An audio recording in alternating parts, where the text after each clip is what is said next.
এরকম সুন্দর একটা লুডুস বাজার রেসিপি যদি পেতে চান তাহলে ভিডিওটা প্রথম থেকে শেষ পর্যন্ত দেখতে থাকুন। আসলে আমরা মনে করি যে কম তেলে এবং কি ঘরোয়া উপকরণ দিয়ে লুডুসটা ভাজা হবে না এবং কি সুস্বাদু হবে না, হোটেলের স্টাইলের হবে না। বাসায় থাকা উপকরণ দিয়েও যেন হোটেলের স্টাইলের মতো সুস্বাদু হয়, সেজন্য আমি আপনাদের সাথে আজকে এই লুডুস বাজার রেসিপিটা শেয়ার করলাম। দেখে যদি আপনাদের ভালো লেগে থাকে তাহলে আমার চ্যানেলটিকে সাবস্ক্রাইব করবেন। চলুন দেখে আসি এরকম সুন্দর একটা লুডুস বাজার রেসিপিটা প্রথম থেকে শেষ পর্যন্ত দেখবেন, না হলে বুঝতে পারবেন না। লুডুস কিন্তু সবাই রান্না করতে পারেন না যে এমন কেউ নেই, কিন্তু অনেকের ধারণা লুডুস রান্না করতে প্রচুর তেল লাগে এবং কি লুডুসটা ঝরঝরে হয় না। সেজন্য আজকে আপনাদেরকে আমি লুডুস রান্নার পারফেক্ট রেসিপি দেখিয়ে দিচ্ছি। কেউ বাজিও বলতে পারেন, কেউ রান্নাও বলতে পারেন। আমি এইভাবে করে তৈরি করব। এখানে আমি ঘরোয়া যে উপকরণগুলো থাকে সেগুলো দিয়ে আপনাদেরকে দেখানোর চেষ্টা করতেছি, কারণ বাসা বাড়িতে কিন্তু সব রকমের আইটেম থাকে না। অল্প আইটেম দিয়েও কিন্তু রেস্টুরেন্ট স্টাইলে আপনি লুডুসটা বানাতে পারবেন, সেজন্য আপনাদেরকে আমি দেখিয়ে দিচ্ছি। আমি প্রথমে লুডুসটাকে ভেঙে নেব।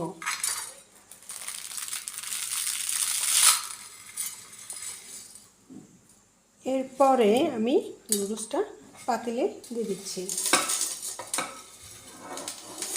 কেউ যদি আমার রেসিপি বুঝতে অসুবিধা হয় তাহলে আমাকে কমেন্ট করে জানাবেন। আমি কমেন্টের ভিতরে আপনাদের প্রশ্নের উত্তর দিয়ে দেওয়ার সর্বোচ্চ চেষ্টা করব।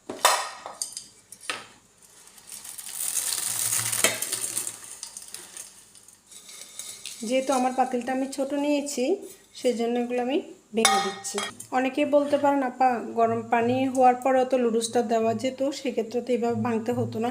হ্যাঁ যেত, আপনাদের সুবিধার জন্য আমি এভাবে দেখিয়ে দিচ্ছি। এভাবেও লুডুসটা বানানো যায়। এরপরে সিদ্ধ হওয়ার জন্য যতটুকু পানি প্রয়োজন আমি ততটুকু দিয়ে দিচ্ছি। সিদ্ধটা 100% সিদ্ধ করবেন না, 90% সিদ্ধ করবেন, তাহলে লুডুসটা ঝরঝরে হবে। আবার অনেকেরই ধারণা লুডুসের ভিতর তেল দিলে ঝরঝরে হয়, তেল না দিলে ঝরঝরে হয় না। সেই টিপসটা আপনাদেরকে আমি দেখিয়ে দিব। আমি সিদ্ধ হওয়ার জন্য বসিয়ে দিচ্ছি। লুডুসটা সিদ্ধ হতে হতে আমি ততক্ষণে বাজির জন্য আইটেমগুলো কেটে নিই। কেউ হাসবো না, ডিমটা কাটবো না, ডিমটা ভেঙে দিব। এরপরে এগুলা ধুয়ে নিচ্ছি ভালো করে।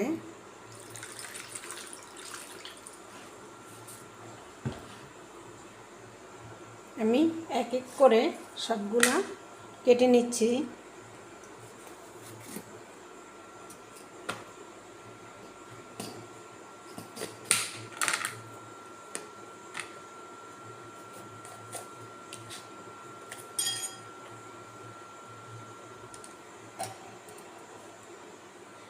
টমেটো আমি পুরোটা দিব, আর কাঁচামরিচগুলো আমার লাগবে। যেহেতু কাঁচামরিচগুলো ঝাল কম, সেই জন্য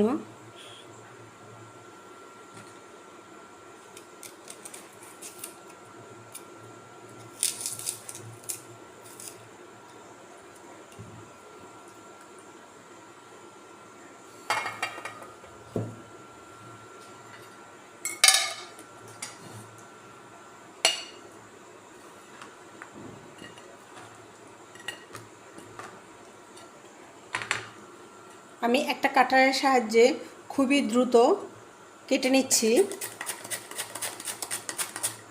আপনাদের দেখার সুবিধার্থে আমি দেখিয়ে দিচ্ছি। দেখেছেন কত দ্রুত কাটা যাচ্ছে।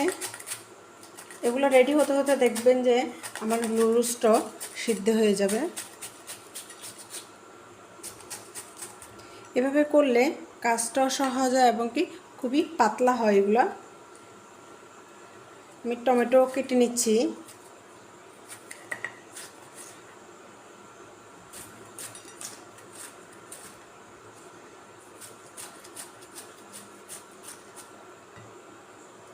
পেঁয়াজটাও কেটে দেখাচ্ছি।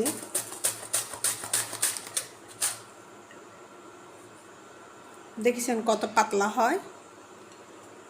আমার কাছে মনে হয় যে কাজটাও কিন্তু দ্রুত হয় এভাবে করলে।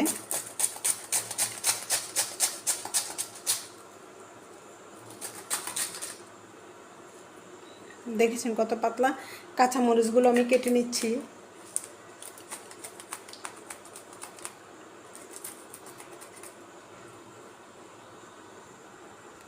এগুলো আমি কেটে নিয়েছি সবগুলা এই কাটারের সাহায্যে।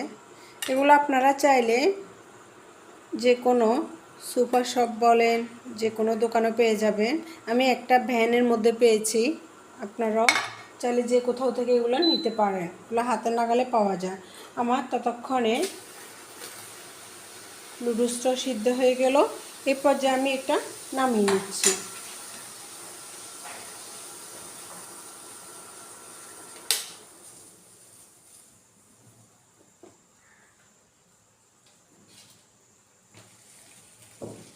আমি এখানে পানিটাও সেঁকে নিচ্ছি।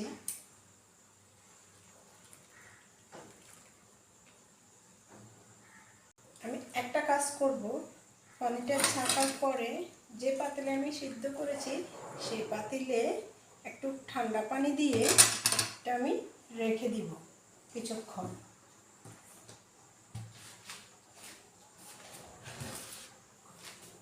দেখেন আমি ঠান্ডা পানি দিয়ে দিচ্ছি।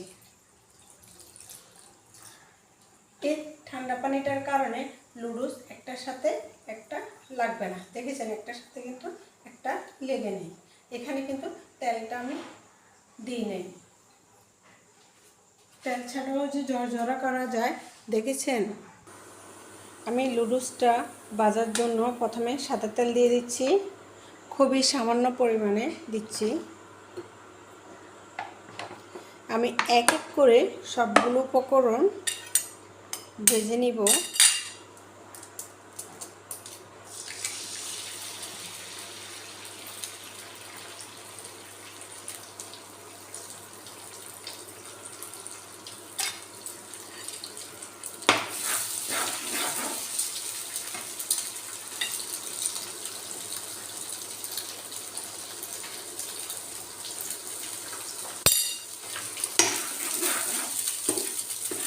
আমার ডিমটা কিন্তু আদা ভাজা হয়ে গেছে। আমি ডিমটা তুলে রাখতেছি একটা বাটিতে।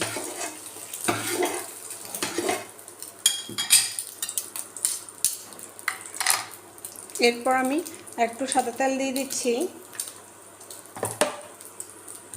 যে উপকরণগুলো আমি কেটে রেখেছিলাম সেগুলো আমি দিয়ে দিচ্ছি। এটাও কিন্তু আমি হালকা ভেজে নিব।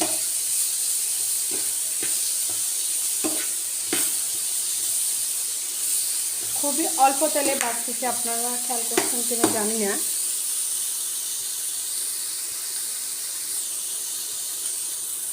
হালকা ভাজা হয়ে আসছে।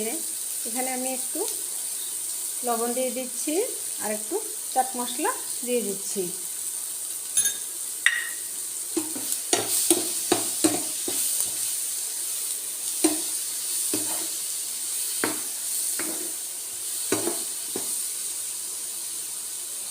চাট মশলা দিয়েও আমি এটা তুলে রাখতেছি বাটিতে ডিমের সাথে। খেয়াল করছেন? এভাবে যদি আপনারা ভাজি করেন যে কোনো নুডলসের যে ঠান্ডা পানি দিয়ে ভিজিয়ে রেখেছি সেটা আবার ছেঁকে নিচ্ছি।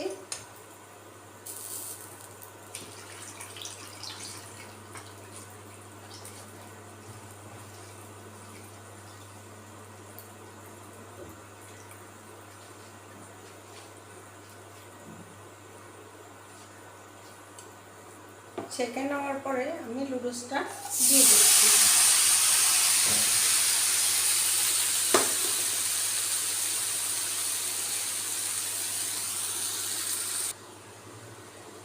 নুডলসটা ফ্রাই প্যানে দেওয়ার পরে আমি চাট মশলা দিচ্ছি, স্বাদ অনুযায়ী লবণ দিচ্ছি। এরপরে আগে থেকে ভেজে রাখা উপকরণটা দিয়ে দিচ্ছি। আপনারা যে কোনো নুডলস রান্না করতে এই উপকরণটা দিবেন, খেতে কিন্তু অসাধারণ হয়।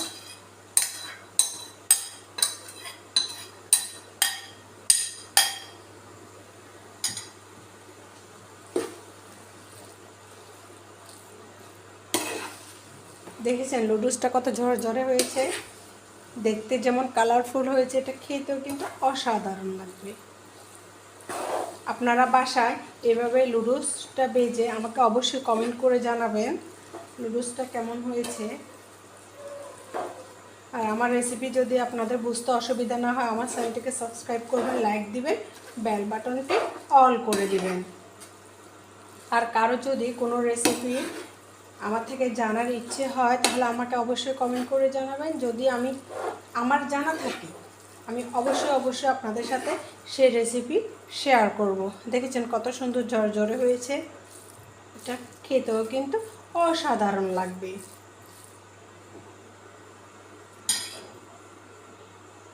আমার লুডুস ভাজিটা কমপ্লিট হয়ে গেছে।